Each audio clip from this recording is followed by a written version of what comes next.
purpose of this video is to show you your course tracking sheet, and this is actually helpful whether you're doing computers upgrading or if you're doing the actual ACE credit. The ACE credit is going to help you towards your ACE certificate. Computers upgrading just basically make sure that you have the required skills that you need depending on what it is you would like to learn. So if you want to go into Word, for example, you can look at the tracking sheet and say, yes, this is why I'm here, this is what I want to work on. If you are looking at possibly doing something for your business and you're more interested in Excel, then we can focus on Excel. If you're coming in for the credit, you have to make sure you meet all of the expectation that was laid out by for the ACE curriculum. So to find the course, what you want to do is you want to go to your My Lambton and then click on the computers course. You're going to see at the beginning here when you land that there's any news things that come up. I'll make sure that I post them here. And you've got your course orientation, which is where you're going to find this tracking sheet. So if we scroll down here, there is a brief overview of how I've laid out the course, and then there's also this course plan. So you can take a look at this.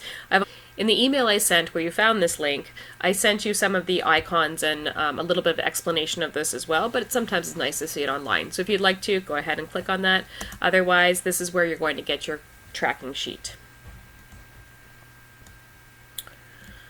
So to meet all of the expectations, it's been broken down into 5 units. So the first unit is going to discuss, the basic parts of a computer.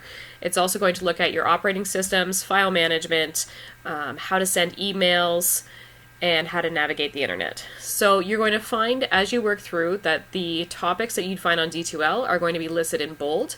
Then underneath, you've got the different learning sites that we use to get our content from. And the reason why most of the content is external is because I want you to realize that if you want to learn something, there's somewhere online where you can find it. So I've tried to use a few different ones. My favorite one is GCF Learn Free.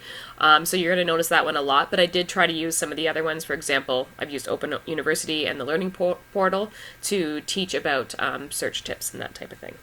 So this checklist is here to help you go through things. If you already understand hyperlinks, please don't feel that you need to go through and read the entire lesson. If it's something that you've done before and you just want to skim through it, I'm never going to know. This is not how I'm evaluating you.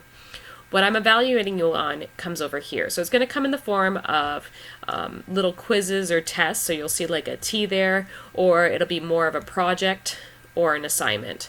So for example, this assignment here, you're going to click on it and there's just an online form to fill out. If we scroll down further on, you're going to find the investigations. Now the investigations are there because technology changes so quickly. Even if I taught you every single software out there, by tomorrow there'll be a new app that you would have to learn to investigate, and you'd have to learn to figure out how to use that app successfully. So there's going to be an opportunity for you to experience new software twice throughout the course. There's different places where I've suggested that it might be a good place for it, but you don't have to do it then. You can do them at the end. You can do them when I suggest it. It's kind of up to you, but there's more details on what's expected for these in the actual course, plus you can follow the rubric to see as well. The other thing that we're doing in this course that can be done throughout it is the typing course. And the reason is because we type so often that if you can save yourself 5 or 10 words per minute, you will save yourself a lot of time overall. So that's the purpose of that one. So if you have any questions about this sheet, please reach out. There'll be more details in the lesson. So for example, here it just says Excel Task 2. That doesn't tell you how to submit it. It doesn't tell you what's expected. All that stuff that you need is going to be given to you in the lesson. This is just a spot where you can, put your grade in and the date that you finished it, and also that you can check off as you work through these different lessons.